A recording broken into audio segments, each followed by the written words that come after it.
Hi guys and welcome back to my channel. Not sure if any of you guys have been obsessed with Shane Dawson's little like docu-series. I've been obsessed. I have him on Twitter notifications so I can see when he says that he's uploaded it. I like looked it up, he's like 8 hours behind me, so it's like midday Monday and I'm like, oh, where's the upload, Shane? But today's just going to be a cheeky Q&A. I asked for Q&A questions literally months ago, back when I was properly doing YouTube, and I just haven't got the time to do consistent videos, but I'm determined, I'm coming up with a vengeance, and I'm going to really try and do semi-regular uploads because I do enjoy making videos. And it gives me a space to be something other than a mum. That's kind of like my life at the moment. It's a bit of being mum. My makeup looks good today. Yeah, Q&A. Question number one wasn't really that much of a question. It was more of like a statement, but it was sent into my story thing where I asked for questions. Let me read that. You're so inspirational, Dylan. A lot of young girls look up to you, and that was like the best message to receive ever. Yeah, it just made me really happy. Not to sound big-headed, but I do get a lot of people say to me that I'm inspirational, and I'm not really sure what for. It feels really nice to hear that I'm inspirational, or that people are really proud of me, or that I'm doing really well. I love hearing it, but maybe it's my self-doubt and me not really liking myself a lot, but it does kind of, it's in my head like that, like I don't see where people are coming from. That's the issue. I'm not sure if you noticed, but I have a little something, little lace front action, human hair girl, human hair. Look at it. Look at it. Look at it. Can you believe Dylan has some nice hair on that isn't synthetic? Mental. Question number two is, what's it like being a young mum? That's quite a broad question. So there's loads of things about being a young mum that are easy, difficult, enjoyable, a bit rubbish. One of the things that's really difficult about being a young mum, I go to a few groups where there's older mums there, and by older I just mean like normal age mums, so like 20 and above. Like, that's a normal age mum to me. 20 and younger for me is a young mum. I think that's unusual to be 20 and younger with a child. Well, not unusual, but you know what I mean. And it's like they'll be talking to me and like we'll be having a kiki, a normal conversation. It's cute, right? And then they find out that I'm a young mum, that I'm a teenager, and then it's suddenly like they don't know how to speak to me, they don't know how to address me. They're a bit like, oh, so, do you go to school? Like, it's immediately weird. Another thing about being a young mum is that nobody really breastfeeds when you're a young mum. I don't know if it's a thing about like sexualization of like the breastises, or if it's like, oh, I have a new Tinder match. Yeah. It's like breasts in, I guess when you're a younger person, it's like, I don't know why, but with teenage mums it's like breasts are seen as more sexual than I guess with older mums, but I guess older mums still see it as, because you get old ladies that are like, oh, can you not do that? Difficult thing about being a young mum is that everyone else your age who isn't a young parent is at uni, school, going out to work, getting their driver's license, all of these different, I think late teenagerhood is an age where a lot of different things are going on that are like new and exciting, and like a lot of your friends are in, like they've left school and they're travelling, and then you're at home with your baby throwing up on you and shitting down their leg. That makes it sound really bad. But at the same time, because I've become a young parent, I'm able to spend a lot longer with my son. Sounds weird, but if you think about it, we will have more years together than a usual mother and son relationship, mother and child relationship, where if I had him when I was 30 something years old, I would die when he's like 40, 50,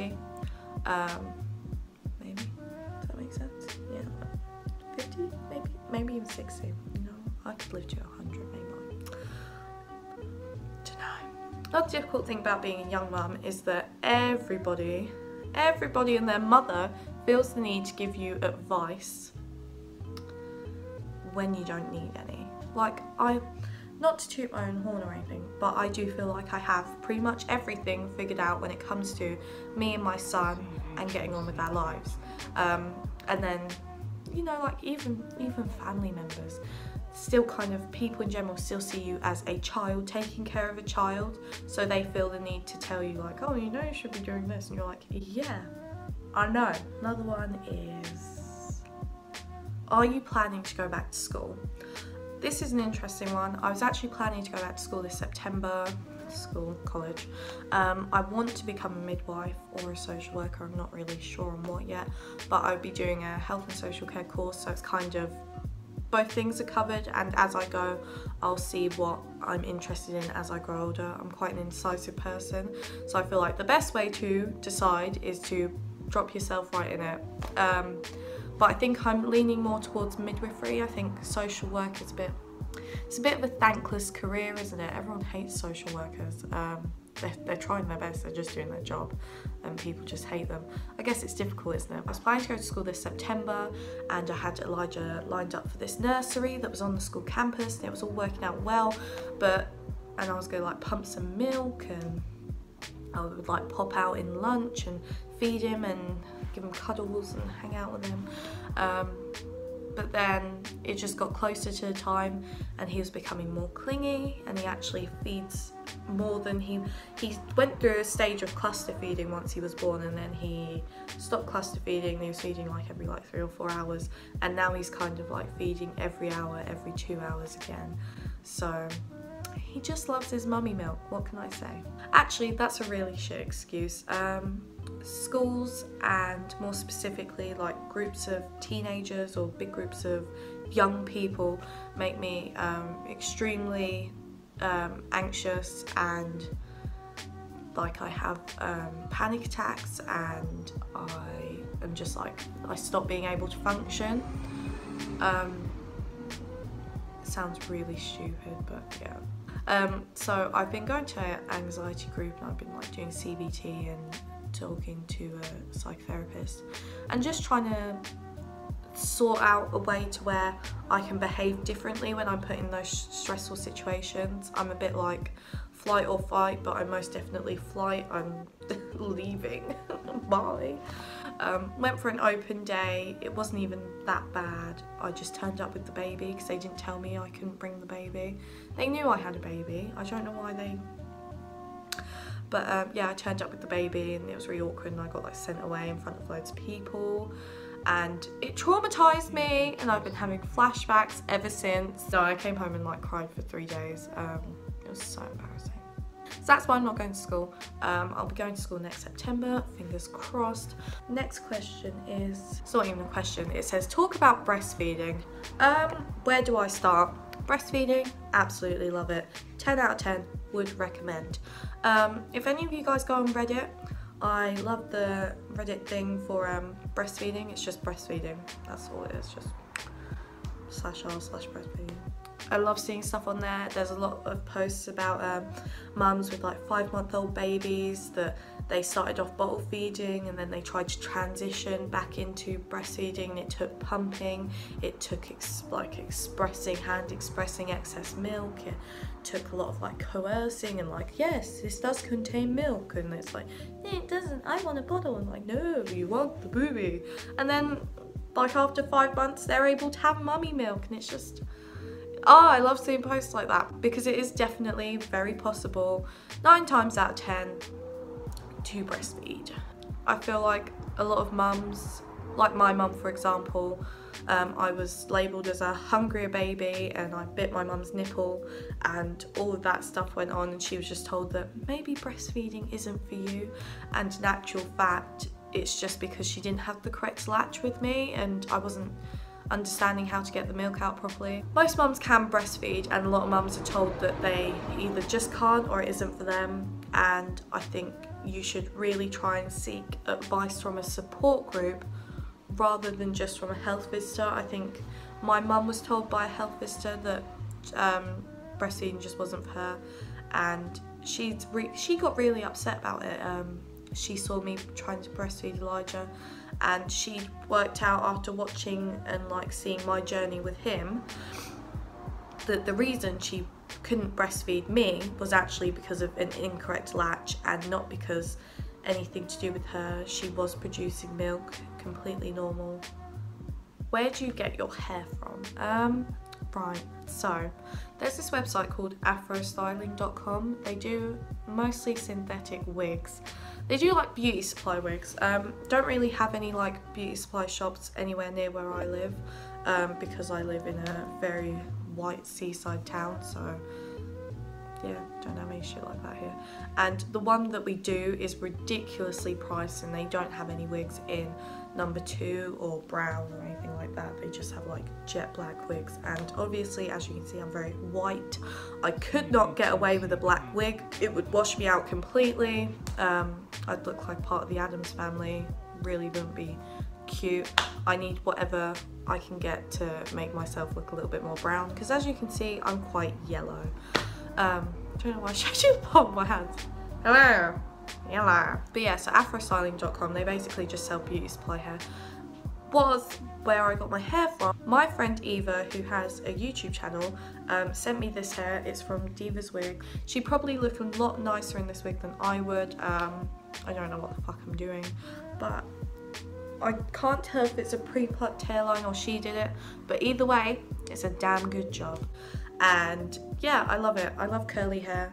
I feel like when I wear straight hair, I feel like when I wear curly hair, you can tell I'm biracial, mixed race, black and white, but I feel like as soon as I wear a straight wig, I'm racially ambiguous, if not completely white. So yeah, I'd just rather not. I'd just rather not people ask me where I'm from. I feel like I just look like a generic mixed race girl, and I'm completely okay with that. And it just doesn't suit my face shape. I've got quite a big round head. I've got a big round head. So if I wear straight flat wigs, it's like, your skin is so nice, are you going to do a skincare routine? No. It's literally Glossier. They have the step 1 kit. It's a cleanser, a moisturizer and a lip balm salve type thing, and I don't even do it as regularly as I should. I think I wash my face like once every 2 days, and then I use just like generic baby wipes to take my makeup off, which is really bad. I've just been blessed with quite nice skin. I think like genetically neither of my parents have bad skin, and I'm really like, I'm ungrateful, honestly, because if I was grateful I'd be taking better care of my skin, would I not?